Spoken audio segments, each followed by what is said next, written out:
오늘 우리에게 주시는 하나님의 말씀은 신약 성경 마태복음 21장 33절에서 46절입니다. 마태복음 21장 33절에서 46절, 저와 여러분들이 한 절씩 교독하시고 46절 말씀 함께 읽겠습니다.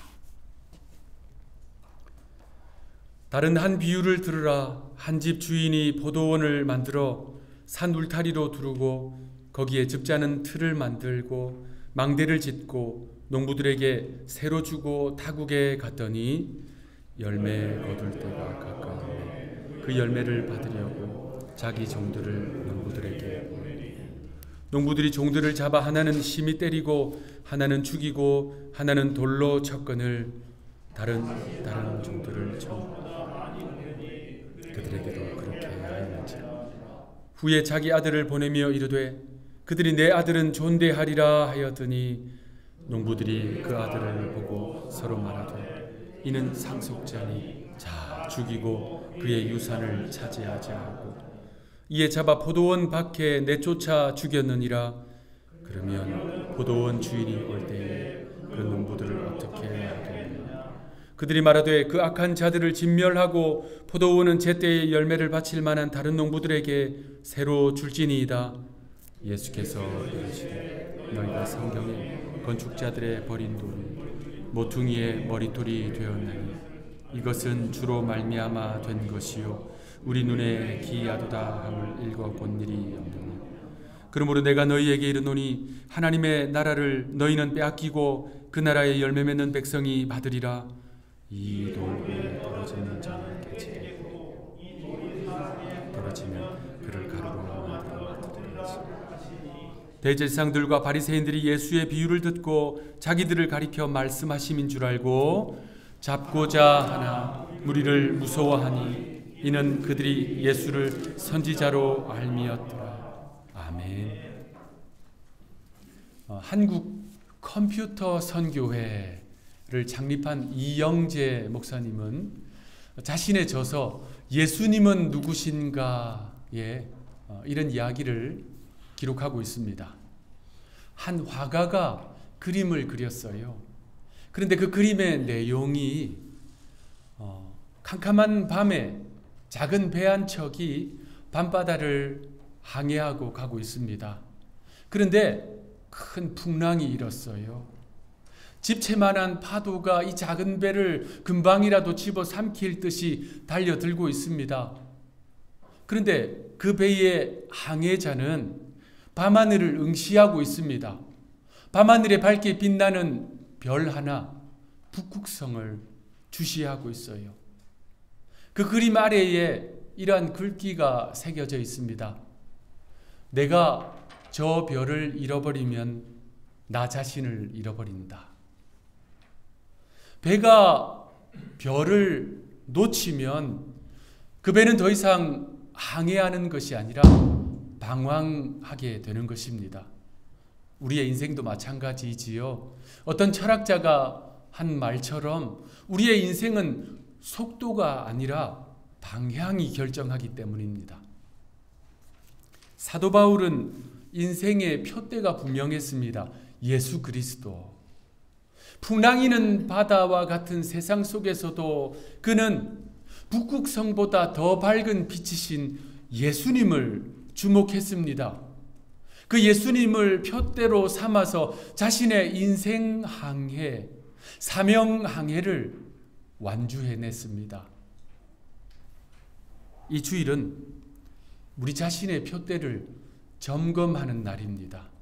우리가 세상을 살아가면서 놓치고 있었던 그 빛, 그 별, 예수 그리스도 다시 주목하고 응시하는 시간이 바로 이 주일입니다.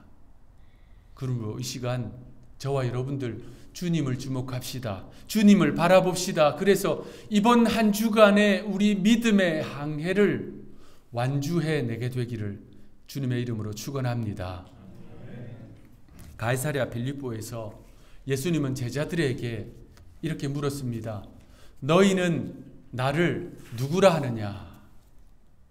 예수님의 이 결정적인 물음, 예수님이 누구신가? 이 물음에 어떻게 대답하느냐가 우리의 믿음을 가릅니다. 인류 역사에 있어서 예수님만큼 영향을 끼친, 그리고 지금도 끼치고 있는 인물은 없습니다. 예일대학교에서 역사를 가르친 세계적인 역사학자 자로슬로브 펠리칸 교수는 이렇게 말했습니다. 나사렛 예수에 대해서 각자 어떻게 믿거나 생각하든 관계없이 그는 2000년 동안 서구 문화사의 지배적인 인물이었다. 예수의 흔적이라도 남아있는 쇠조각을 끌어당길 수 있는 초강력 자석이 있다면, 그래서 그것을 역사에서 전부 끌어당긴다면 과연 무엇이 남겠는가? 역사학자가 인류사를 쭉 살펴보니까 예수님의 영향력이 너무나도 지대하다는 거예요. 자, 그런데 그 예수님의 등장은 어땠습니까? 참으로 볼품이 없었습니다. 그는 아직 정식 부부가 아닌 부모 밑에서 태어났습니다. 아버지가 그 아버지가 아니었잖아요. 요셉이 아버지가 아니었잖아요. 그렇게 태어난 아이를 사생아라고 부릅니다. 예수님 시대의 유대 사회에서 사생아의 의미는 두 유대인 간의 부적절한 관계를 통해서 태어난 아이를 의미합니다. 자, 당시 유대인들은 예수님이 성령에 의해서 동정녀 마리아에게 잉태되었다라는 사실을 믿지도 않았고 인정하지도 않았기 때문에 그들은 예수님을 사생아라고 간주했습니다. 그렇게 태어난 그분의 요람은 여물통이었어요. 포대기는 누더기였습니다. 태어나 보니까 그곳에는 4발 달린 짐승들이 있었습니다. 예수님은 한동안 그곳에서 머물렀습니다. 뿐만 아니지요. 그는 당시 유아 학살의 타겟이었어요. 그래서 태어나서 고향을 떠나서 더 나아가 이역만리로 가서 피신할 수밖에 없었습니다. 자, 그분의 죽음은 어땠습니까? 더 볼품이 없었습니다. 유죄 선고를 받아서 매를 맞아 피를 흘렸습니다. 채찍 맞아 고통을 당했습니다. 그리고 벌거벗은 채 버림받아 수치당했어요. 당시 극악한 죄수들을 처형한 사형틀 십자가에서 죽임당했습니다. 여러분, 그분은요, 살아생전 아무런 사회적 지위가 없었습니다. 무명의 인물로 살아가다가 아주 잠깐 동안 대중의 이목을 끌었습니다. 공직에 앉은 적도 없고요. 책을 쓴 적도 없고 군대를 이끈 적도 없습니다. 그런데 그분 예수 그리스도는 인류 역사 연대를 가르는 기점인 BC와 AD를 나누는 유일한 인물이 되었습니다. 예수 그리스도 그분의 말씀은 갈릴리의 어부들의 인생을 완전히 뒤바꿔 놓았습니다. 그분은요, 황제 숭배를 종식시켰습니다. 그리고 그의 삶은 아우구스티누스의 삶을 변화시켰고 아시시의 프란체스코의 삶을 변화시켰습니다. 존 뉴턴으로 하여금 노예 무역을 멈추도록 만들었습니다.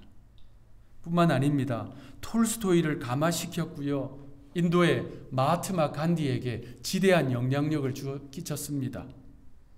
마틴 루터 킹의 삶을 이끌어서 세상에 큰 흔적을 남기게 했습니다. 그리고 그분은 신영규의 인생을 변화시켰고요.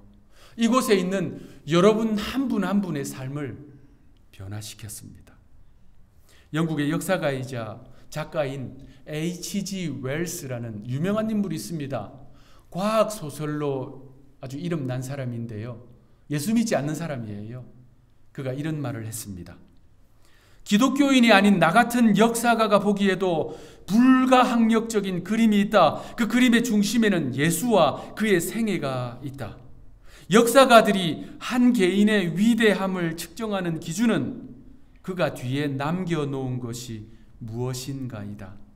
남겨놓은 그것에 생명력이 있어서 그가 떠난 후에도 지속되고 있는 것, 그것이 그의 위대함의 기준이다. 이 기준으로 본다면 예수는 단연 선두다. 예수 믿지 않는 역사가, 작가, 정확히 말하면요, 진화론자 다윈의 노선에 서 있는 무신론자예요. 그가 예수님에 대해서 한 말입니다. 자, 그런데 동시에 인류 역사를 살펴보면 그 예수님에 대한 믿음을 말살시키고자 하는 도전들도 적지 않았습니다. 기독교가 시작된 이 로마 제국 시대 때부터 기독교에 대한 폭력적인 박해는 끊이지 않았고요. 지금도 여전히 계속되고 있습니다. 특히 구소련 시대에는요, 이 기독교 신앙을 낡은 유산, 미신, 인민의 아편으로 치부했습니다. 그래서 이 기독교 신앙을 파괴하고자 120만 명의 생명을 앗아갔습니다.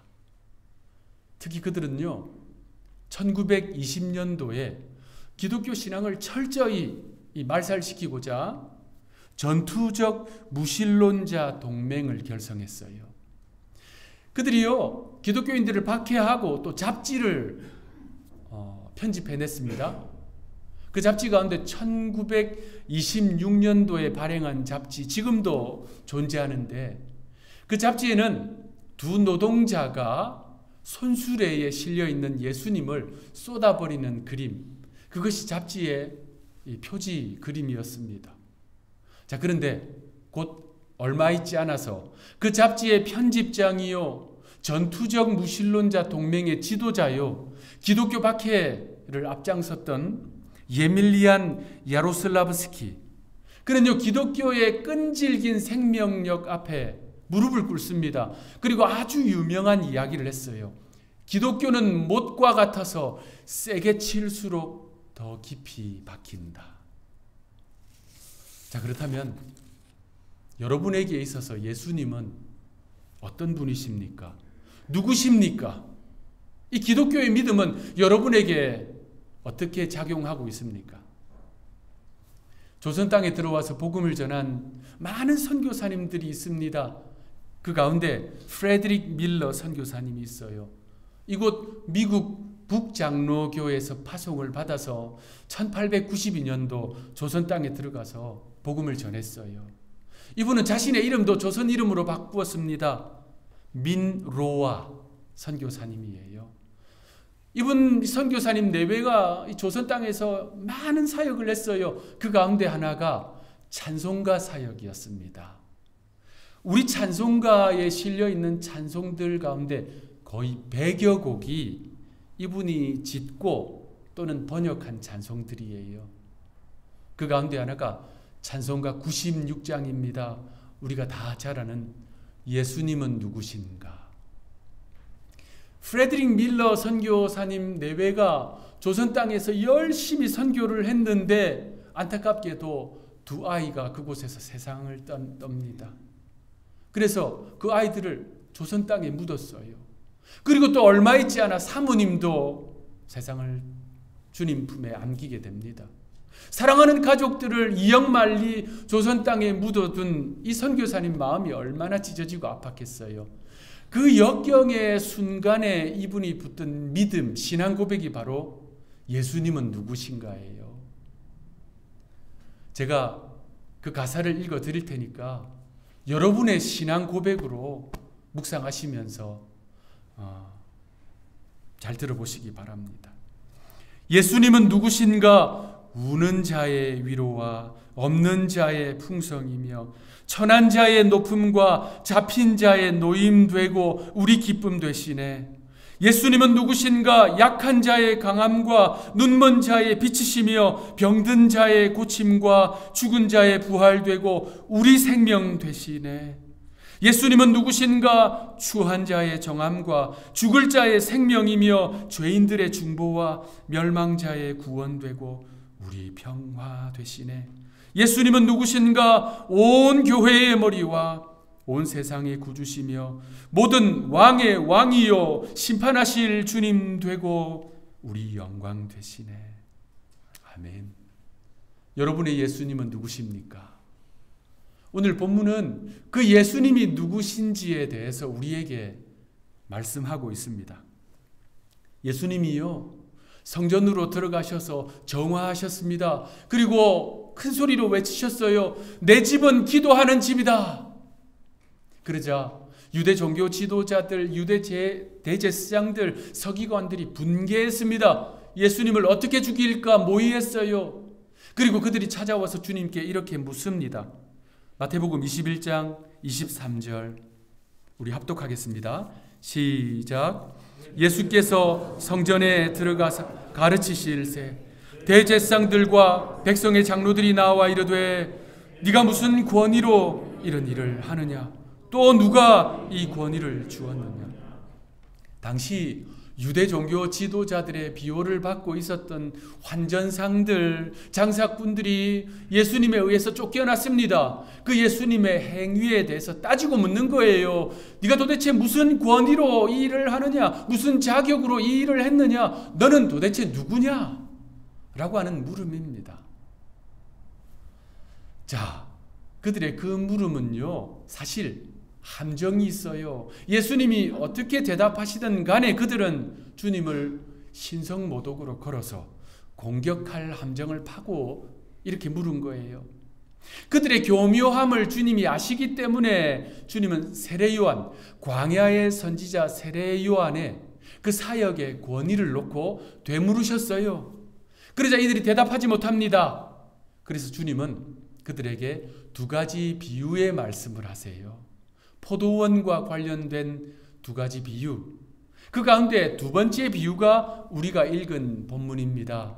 그 내용을 정리해 드리면요.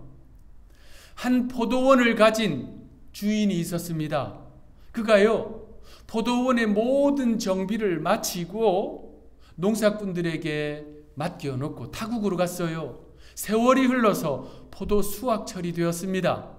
그래서 이 주인은 종들을 보내어서 수확한 포도를 거두어 오라 했습니다.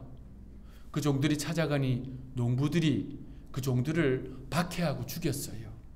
주인은 다른 종들을 또 보냈습니다. 마찬가지로 그들을 박해하고 죽였습니다. 주인은 아들을 보내기로 결심했어요. 내 아들은 존중하리라. 아들을 보내었는데 그들이 어떻게 했을까요?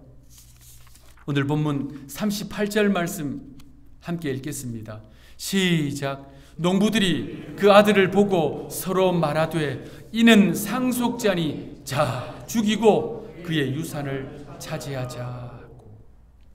그들은요, 그 아들을 성 밖으로 내쫓았습니다. 죽이고 말았습니다. 주님은 이 비유에 대해서 이렇게 말씀하십니다. 우리 42절 참 중요한 말씀인데요. 합독하겠습니다. 시작. 예수께서 이르시되 너희가 성경에 건축자들이 이것은 주로 말미암아 된 것이요 우리 눈에 기이하도다 함을 읽어본 일이 없느냐. 건축자들이 버린 돌이 모퉁이의 머릿돌이 되었다. 예수님의 이 말씀은 다윗이 기록한 것으로 알려져 있는 시편 118편에 나오는 내용이에요. 당시 유대 종교 지도자들, 예수님 시대의 유대 종교 지도자들은 자기 스스로를 하나님의 나라를 건축하는 건축자라고 자부했어요.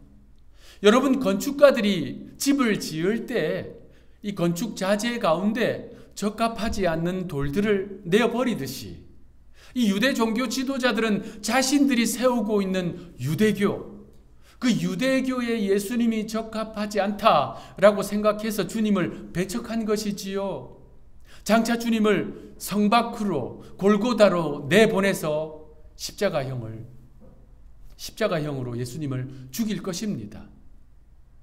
자, 그렇게 버림받은 예수님, 그분이 모퉁이의 머릿돌이 되었다. 모퉁이의 머릿돌은 이 집을 건축할 때 벽과 벽이 이어지는 그 아래에 놓는 기초석입니다. 머릿돌에 따라서 건물의 크기와 모양이 결정될 정도로 아주 중요한 기초석이지요.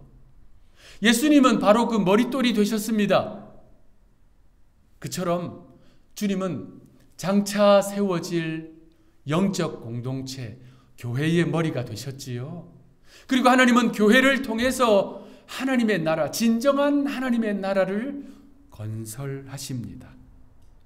오늘 본문을 보면 주님은 이 비유의 말씀을 이렇게 마무리하십니다.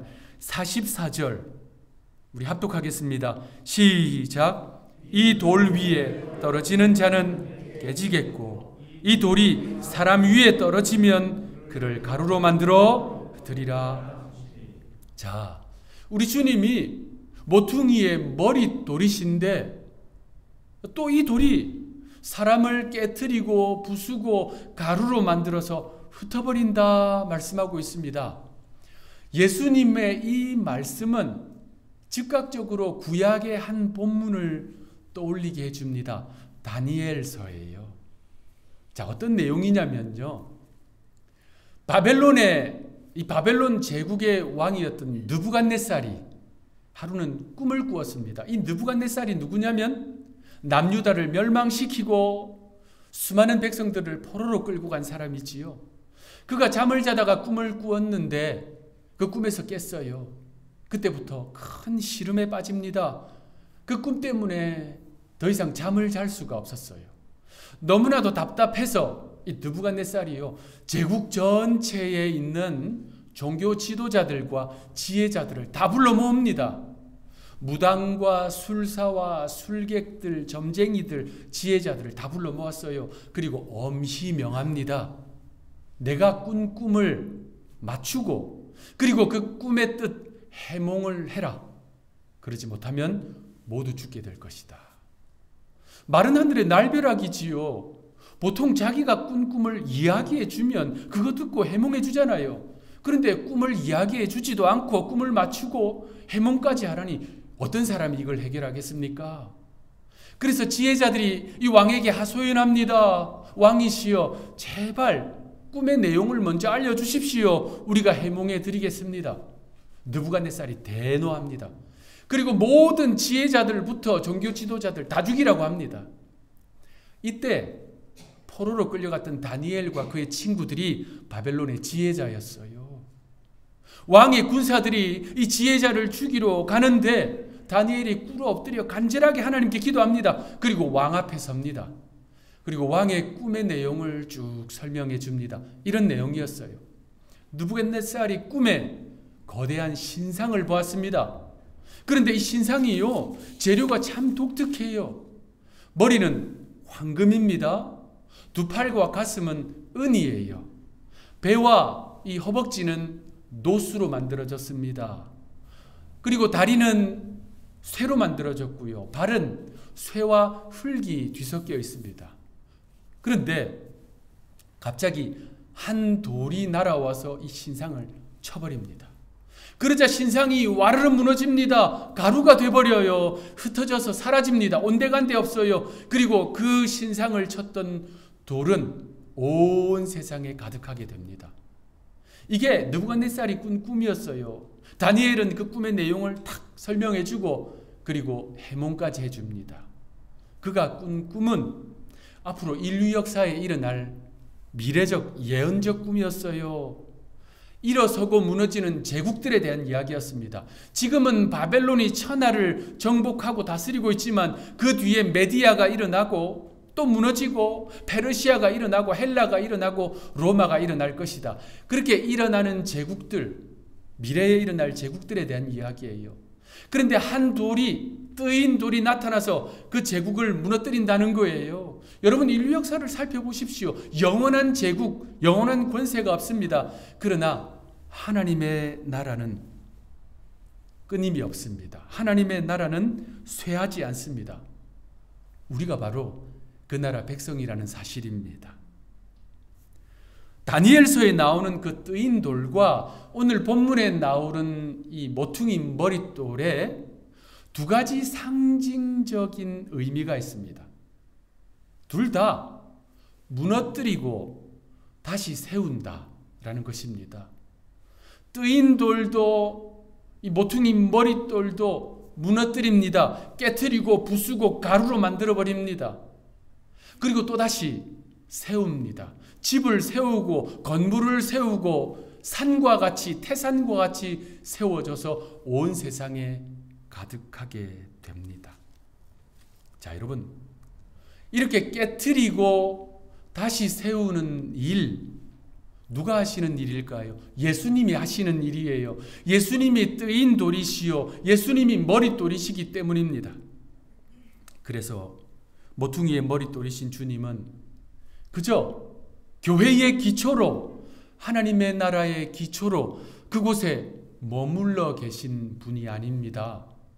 주의 말씀은 죽은 말씀이 아니지요.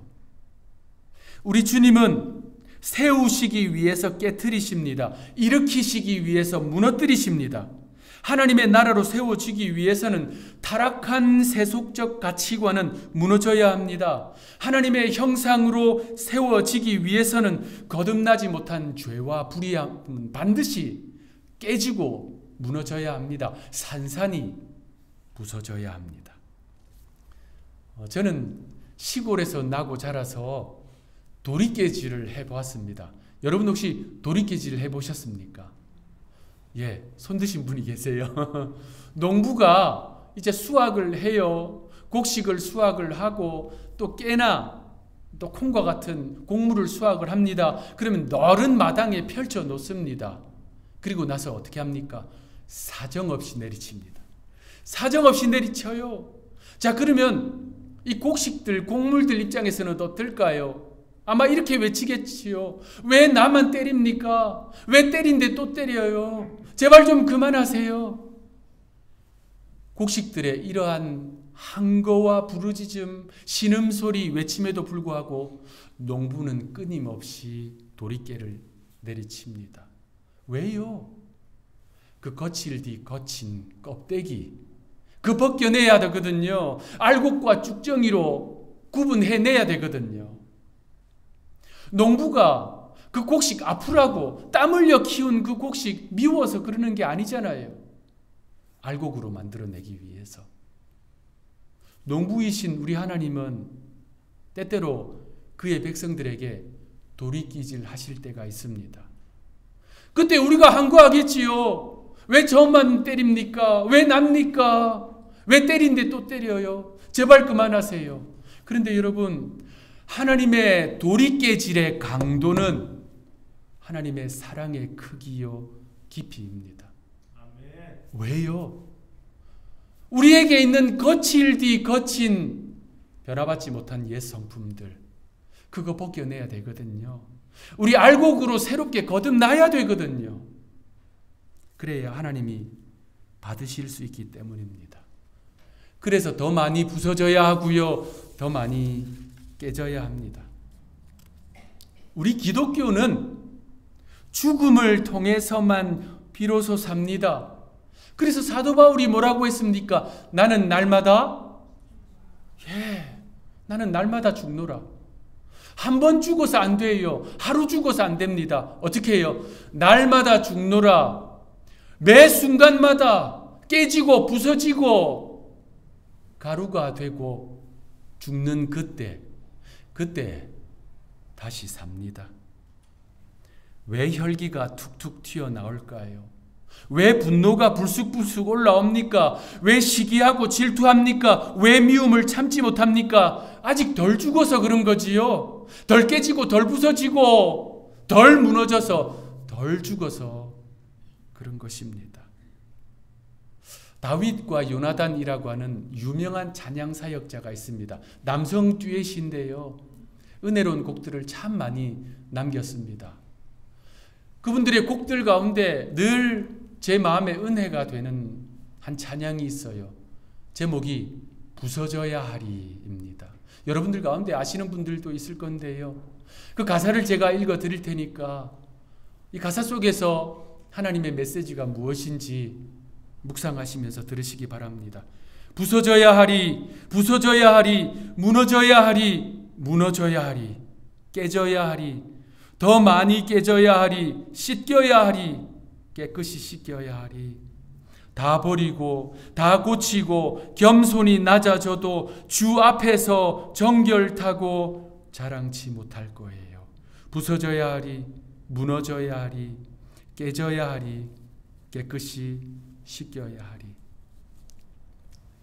여기에 우리 속에 예수님이 시퍼렇게 살아 계셔야 하는데 자아가 시퍼렇게 살아 있는 사람, 변화받지 못한 옛 성품이, 옛 성정이 시퍼렇게 살아있는 사람, 예수 믿는다고 하지만 그 시퍼렇게 살아있는 그것 때문에 우리 예수님조차도 어쩔 수 없는 사람, 우리 그런 사람 되지 말아야 할 줄로 압니다.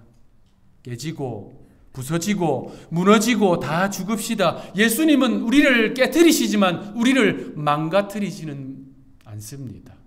오히려 그 깨어짐을 통해서, 그 부서짐을 통해서 우리를 거룩하게 하시고 하나님께서 받으시는 존재로 새롭게 하십니다.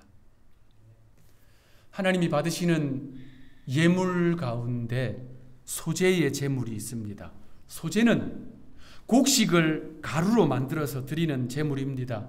단단한 곡식이 부서지고 깨지고 가루가 되어야 하나님이 받으십니다. 그래서 하나님은 부서진 것들을 사용하신다라고 하는 격언이 있습니다.